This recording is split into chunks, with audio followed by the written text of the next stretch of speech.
100 रुपए में से 5 रुपए का निर्णय लेते हैं। तो सरकार में ना ओबीसी की,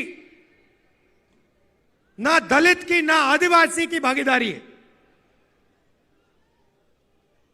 सरकार को छोड़िए, हिंदुस्तान की सबसे बड़ी 500 कंपनीज को देख लीजिए, उनकी लिस्ट निकालिए, उनके मालिकों के नाम पढ़िए, आपको उन नाम में से एक दलित, एक आदिवासी, एक पिछड़ा नहीं मिलेगा।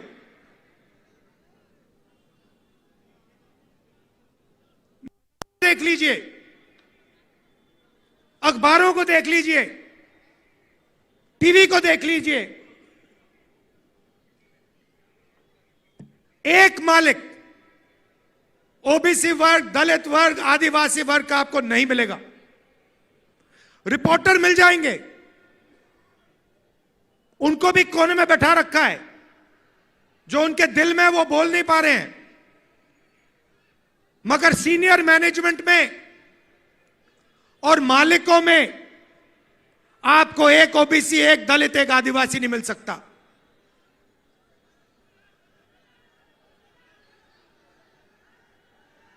प्राइवेट एजुकेशन के सिस्टम को देख लीजिए, प्राइवेट कॉलेजेस, यूनिवर्सिटीज को देख लीजिए, प्राइवेट अस्पताल देख लीजिए, एक मालिक आपको ओबीसी, दलित, आदिवासी का नहीं मिलेगा।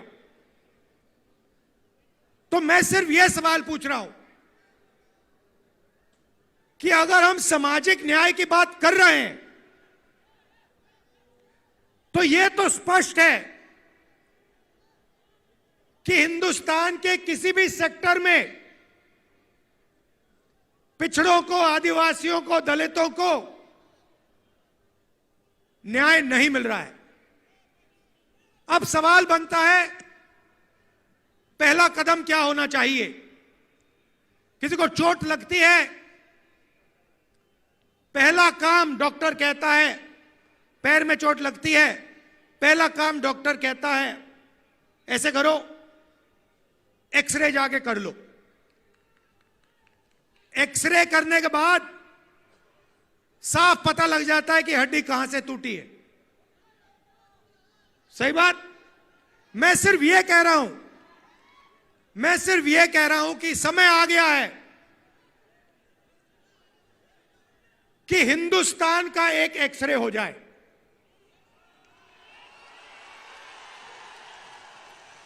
एक एक्सरे हो जाए, उसके बाद एमआरआई भी हो सकता है, मगर पहले एक एक्सरे हो जाए कि इस देश में किसकी कितनी आबादी है, लोगों की गिनती हो जाए। जनरल कास्ट के इतने लोग हैं, उसमें से अमीर इतने हैं, ओबीसी जात के इतने लोग हैं,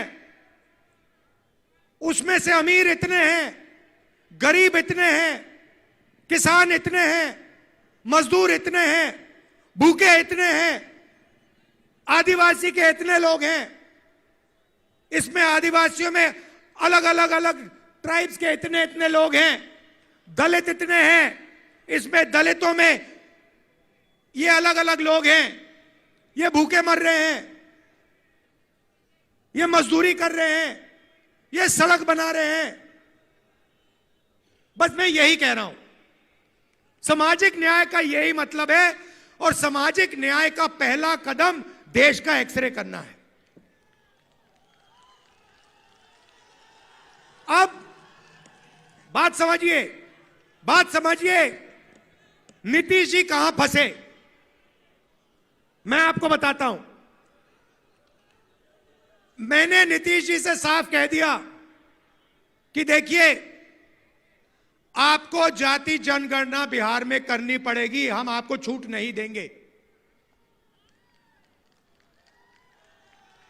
और आरजेडी ने, हमने यह काम नीतीश जी पर दबाव डाल के किया। अब क्या हुआ? अब दूसरे साइड से प्रेशर आया। बीजेपी नहीं चाहती कि इस देश का एक्सरे हो, डरते हैं एक्सरे से। दूध का दूध, पानी का पानी हो जाएगा, पता लग जाएगा कि कितने ओबीसी हैं, कितने दलित हैं, कितने आदिवासी हैं। बीजेपी ये नहीं चाहती।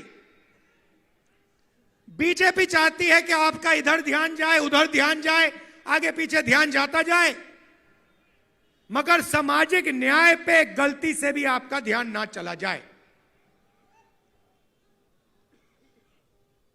नीतीश जी बीच में फंस गए और बीजेपी ने उन्हें रास्ता, निकलने का रास्ता दे दिया और नीतीश जी उस रास्ते पे निकल गए। सामाजिक न्याय देने की जिम्मेदारी बिहार में हमारे गठबंधन की है। नीतीश जी की यहां कोई जरूरत नहीं है। यहां पे हम अपना काम कर लेंगे मिलके। हमारा गठबंधन यहां पे जो करना है कर देगा। यह हुई बात सामाजिक न्याय की। अब मैं आपको आर्थिक न्याय की बात करना चाहता हूं। आपने मुझे अभी वो माला दिया, मखाने वाला माला, उसको लाइए यहां जरा। कहां है वो?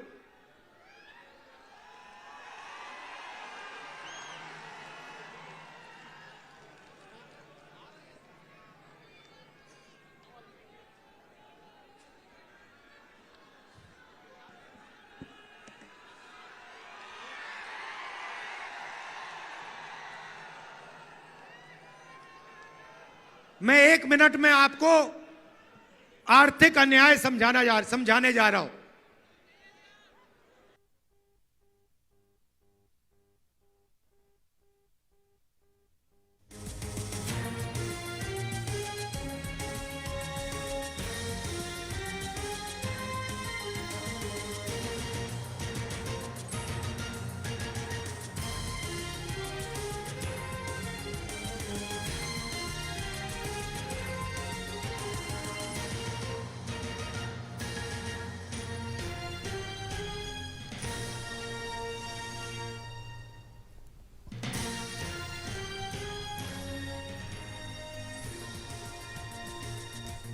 రైట్, అది బీహార్లో భారత్ జోడో న్యాయ యాత్ర అనంతరం రాహుల్ గాంధీ మాట్లాడడం చూశాము. బీహార్లో జనగణన చేయాలని నితీష్తో చెప్పినట్లుగా ఆయన చెప్పారు. దేశంలో కులాల వారీగా జనాభా సంఖ్య బీజేపీకి తెలీదంటూ కూడా ఆయన మాట్లాడారు. బీజేపీ బుచ్చిలో నితీష్ చిక్కుకున్నారంటూ రాహుల్ కీలక వ్యాఖ్యలు చేశారు. బీహార్లో నితీష్తో అవసరం లేదు అంటూ కూడా రాహుల్ మాట్లాడడం చూశాము. మోదీ పాలనలో సామాజిక న్యాయం లేదు, దళితులు అలాగే గిరిజనులు ఇప్పటి వరకు కూడా ఎటువంటి న్యాయం లేకుండా ఉంటున్నారంటూ కూడా రాహుల్ గాంధీ కీలక వ్యాఖ్యలు చేశారు.